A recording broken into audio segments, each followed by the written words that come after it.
President Trump pressuring Iran, telling Fox he thinks a deal to end the conflict could be reached within a week as U.S. negotiators await Iran's response to the latest proposal. Could come today. We'll see. Welcome to a brand new hour of America's Newsroom. I'm Dana Perino. Morning to you. I'm Bill Hemmer. Good morning at home now. Setting a course for peace, sounding positive while maintaining military pressure.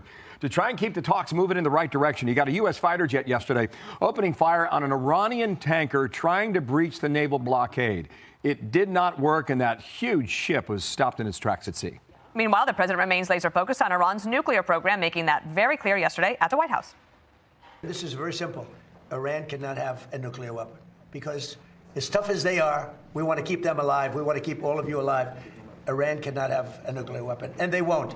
And they've agreed to that, among other things. All right, new hour begins now. Let's start in Dubai with Lucas Tomlinson with the reporting duties yet again there. And Lucas, hello.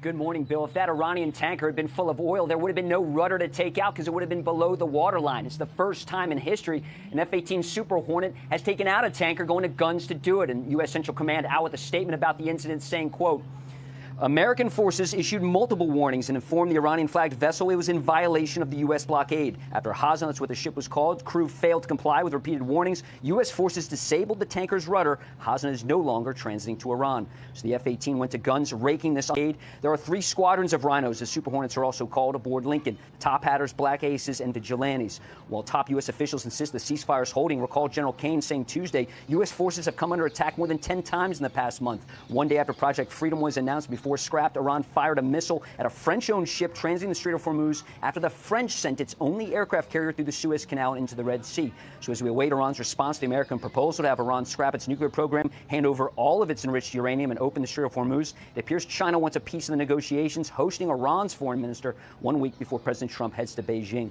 So right now, there's more than 1,500 ships that remain stuck in the Persian Gulf, many loaded with oil and fertilizer. Typically, about 140 ships transit the Strait of Hormuz each day, Bill. Today, it's only a few hulls. Bill? Okay, Lucas, thanks. Lucas Tomlinson leading our hour there in Dubai. Thank you, sir. As the U.S. awaits a response from Tehran, Iran's nuclear program remains a key issue. Brian Hook, former U.S. Special Representative for Iran, is here. Let me just tee it up. Of course, we want all of your expertise, but this is from the Wall Street Journal editorial board on nuclear power restrictions. The president has the cards to reject a poor counteroffer as the strikes in June set back Iran's nuclear program, and the U.S. blockade has the regime on an unforgiving clock. The task in any deal is to secure full nuclear dismantlement. And I guess we are waiting right now the Iranians to come back. It's hard to tell who we're even communicating with. Would you trust that whoever says whatever they're going to say is going to be accurate? It's very hard to know how much power he has or influence with the supreme leader. On top of that, the Iranian regime is talking amongst themselves with pen and paper. It's taking a long time to get a response back because they're not on their cell phones, they're not in the same room. So diplomacy is taking a long time. To the point that you made, Dana, about like the Wall Street Journal, I think President Trump has amassed the economic and military leverage that he needs to get a deal to end Iran's nuclear program. And Iran now faces this choice between diplomacy or escalation. Brian, it's been reported that they would get a period of time. I don't know if it's 5 years or 10 years or 12 or 15, and I don't even know if that's acceptable or not. But there's this guy who leads the IRGC, and his name is Ahmad Vahidi. And a lot of us here in the U.S. are not familiar with him, but the former leader of the IRGC was taken out. And when you talk about the ability to communicate, it was only a month ago where a group of these leaders were together, and they were hit by the U.S. and the Israelis. And they were like meeting under trees, literally. So these people don't want to get in the same room yet again because they could be the next ones to go. Would you accept a period of time on the nuclear program that would end the conflict and bring it to a resolution, knowing that window will close at some point down the road?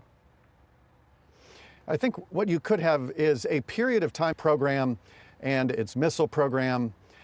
You were never going to get there without this kind of leverage that President Trump has created. If talking nicely with this regime worked, they would have solved it under President Clinton. Yeah. But this challenge has eluded every single president since Bill Clinton, Iran's nuclear program.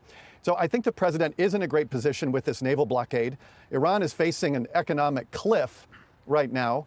They just had massive protests with 5 million people in January that they're very worried about reigniting. And so I think if you get some period where the strait is open and you start negotiations to end the nuclear program, that could be a very good path forward. Brian, could you just give us 30 seconds on your thoughts in regards to the meeting with Xi next week that Trump will have in Beijing? Well, Iranian oil and oil flowing through the Gulf matters a lot more to China and President Xi than it does to the United States. They have a huge stake in getting this strait open. I've always believed that there is an opportunity to work with the Chinese to have them pressure the Iranians to make better decisions. Like, there's one thing we can't accept is for Iran to economically blackmail the world by putting a toll booth right there on the Strait of Hormuz.